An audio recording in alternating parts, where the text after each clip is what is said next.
Bueno, me resume Dinos por qué. mucho la sensación.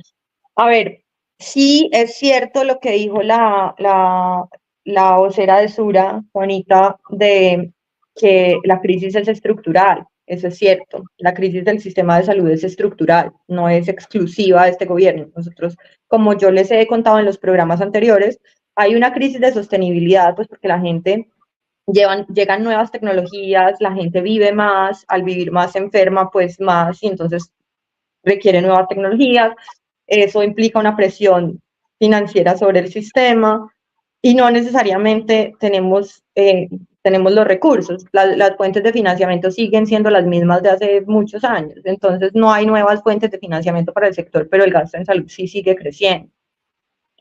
¿Qué pasó en este gobierno y por qué uno se lo atribuye al a este gobierno? Es porque sí o sí, tal como lo dice la ley estatutaria, es responsabilidad del Estado garantizar el derecho a la salud. La responsabilidad total es del Estado, en cabeza del gobierno, ¿cierto? En los otros gobiernos que veíamos, sí había una crisis, pero se intentaba buscar soluciones. Una de esas soluciones fue, por ejemplo, usen entonces las reservas técnicas porque estamos en una pandemia, hay que sacar plata de algún lado, úsenlas, ¿cierto? Esa es una solución para ese momento de coyuntura. Otras soluciones pueden ser como, no, inyectémosle más plata desde el presupuesto general de la nación a salud.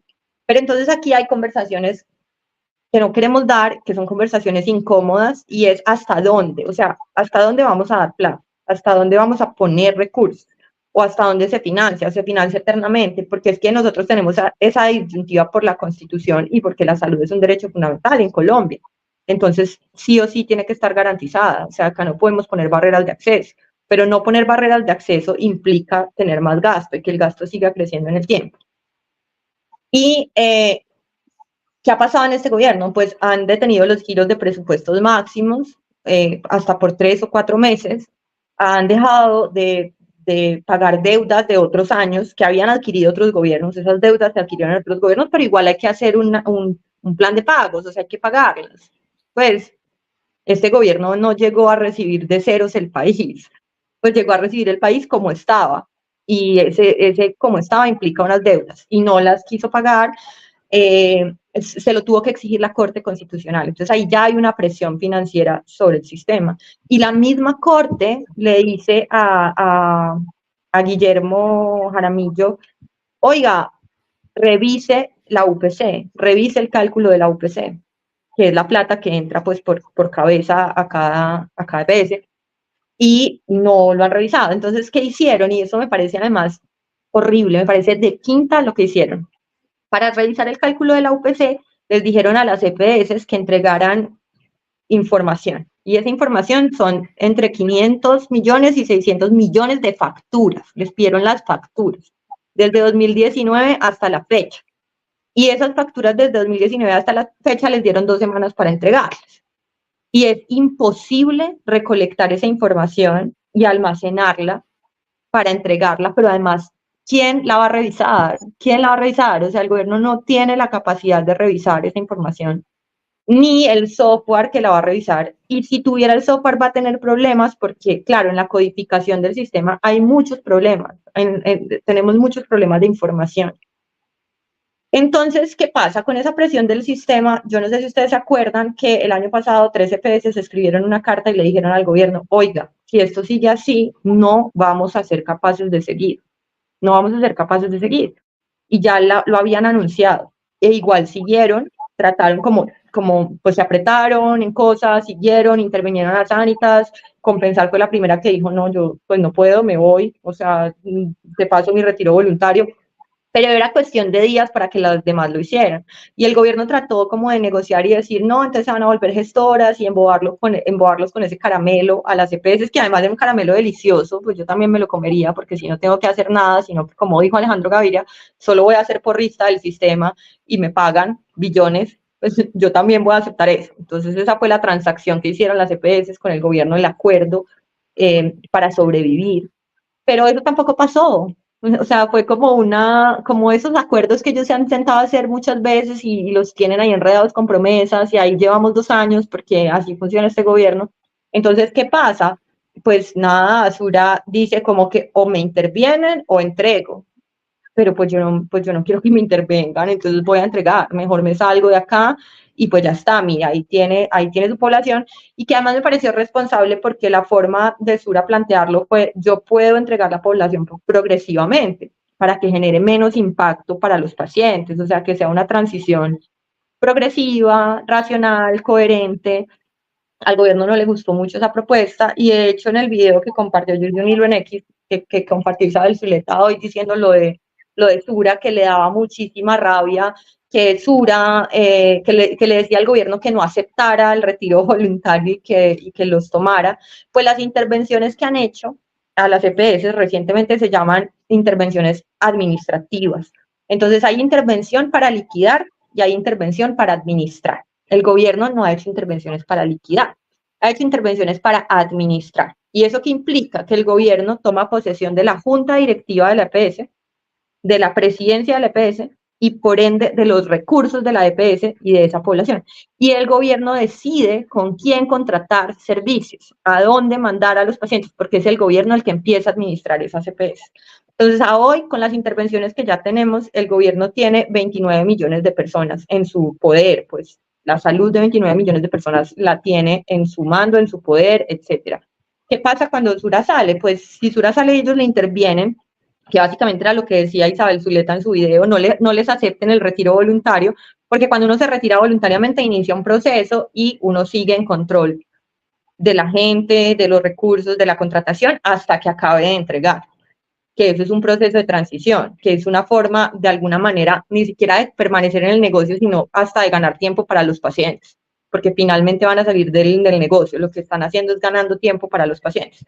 Pero al gobierno no le conviene porque lo que el gobierno quiere es intervenir para administrar y así implementar su modelo. Que lo que yo digo es, Dios mío, ya tienen varias intervenidas, ¿cuánto más tenemos que esperar para que implementen ese modelo? Es decir, hemos perdido 2 años de este gobierno donde ya deberían haber empezado a trabajar en el sistema de información. Y supuestamente necesitamos que la información sea transparente, que sea visible las transacciones, que yo estoy totalmente de acuerdo con eso. Eso tiene que ser transparente. Es que no puede ser que la información esté en diferentes puntos, la de las cuentas, la de las facturas. No puede ser que eso esté por ahí perdido y que salga a veces y que entonces los errores, en eso yo estoy de acuerdo. Pero entonces estos 2 años que hemos hecho, hay que trabajar en el sistema de información, y para eso no se necesita una ley. Ya está como el marco normativo que permite consolidar un sistema de información. Entonces, ¿por qué no lo hemos hecho? Pues, ¿qué hace falta? Hace falta voluntad política, ese sí es el interés. O sea, ¿por qué no avanzar entonces en trabajar en el sistema de información para hacer más transparentes los procesos? Si ese es un objetivo. Entonces uno se pregunta, ¿de verdad, cuál es el interés? Porque si el interés fuera de verdad hacer que el sistema funcione, hacer más transparentes las transacciones, entonces pues estaríamos trabajando en un sistema de información. Y lo otro que pasó, además de lo de las deudas, que fue muy grave, a comienzo de este año, la UPC ya sabemos que está mal calculada. El gobierno saca una normativa que, además de quedar mal calculada, le quita 5% a la UPC para entregarlo a los equipos territoriales. Entonces, o sea, le haces un hueco mucho más grande a la UPC. Nadie va a resistir así. Entonces, si yo fuera una EPS, y no es porque la salud es un derecho en un negocio, no, pero si yo fuera una EPS, ¿por qué me voy a quedar prestando mal servicio? O sea, yo no tengo cómo responderle a esa población.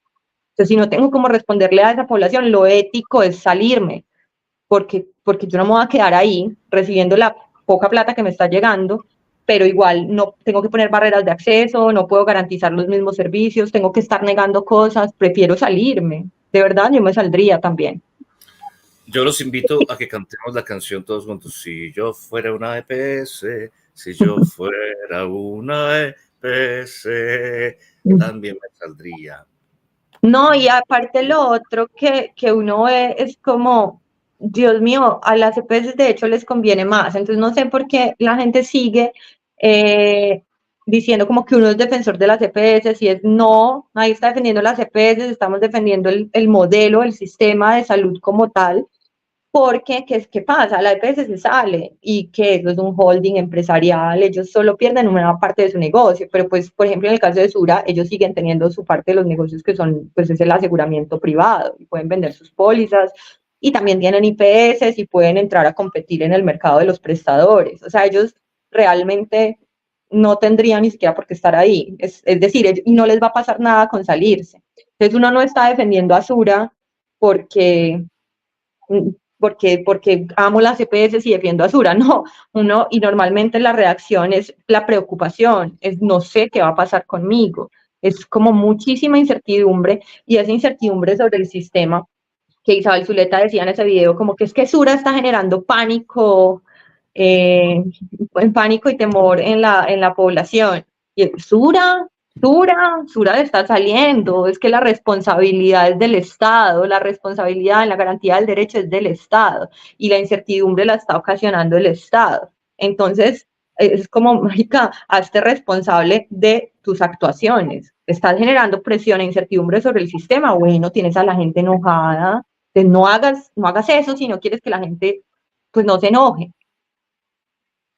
Sí, como suele ocurrir con nuestros invitados estelares, ¿cierto, Silvio? Nos dejan más asustados de lo que ya estábamos antes de hablar con ellos.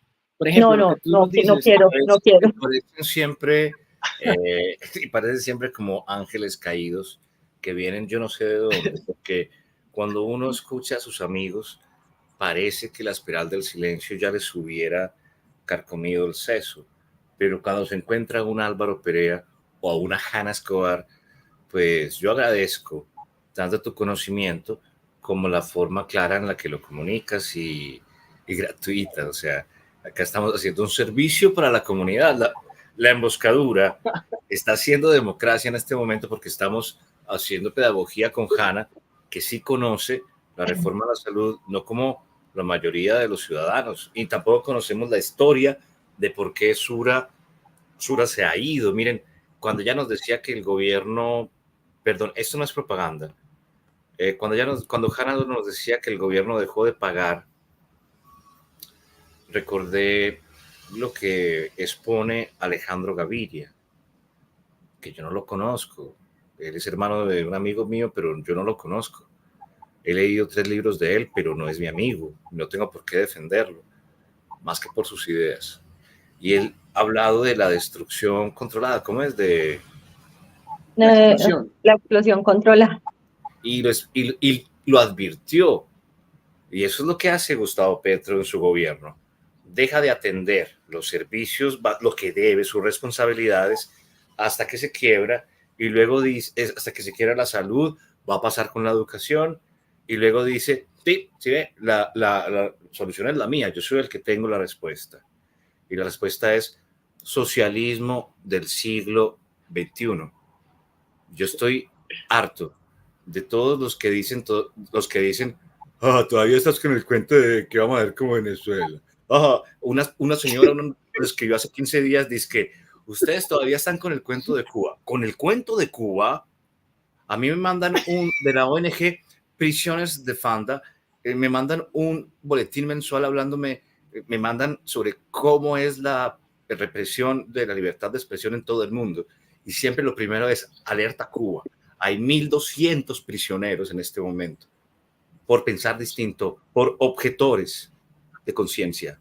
¿Qué es lo que usted quiere para el país? ¿Qué? A nosotros nos dicen tibios como burlándose. Nosotros queremos un país donde la gente no sea radical, donde no diga, tú por pensar un poco distinto en esto del dogma, entonces tú eres de extrema derecha. O si tú piensas un poquito distinto, eres guerrillero. Nosotros queremos eso, un país donde podamos ser libres de expresarnos y no tener siempre la espiral del silencio encima, diciéndonos, Silvio, no puedes hablar, Silvio, no puedes ser. Me pasó en la universidad, compañeros. Yo en la universidad, Gustavo, yo criticaba a Álvaro Uribe desde el 94, cuando supe lo de las convivir. Yo estudié en San Ignacio y yo decía, pues pueden tener muy buenos resultados, pero mire, armar a la población no se hace.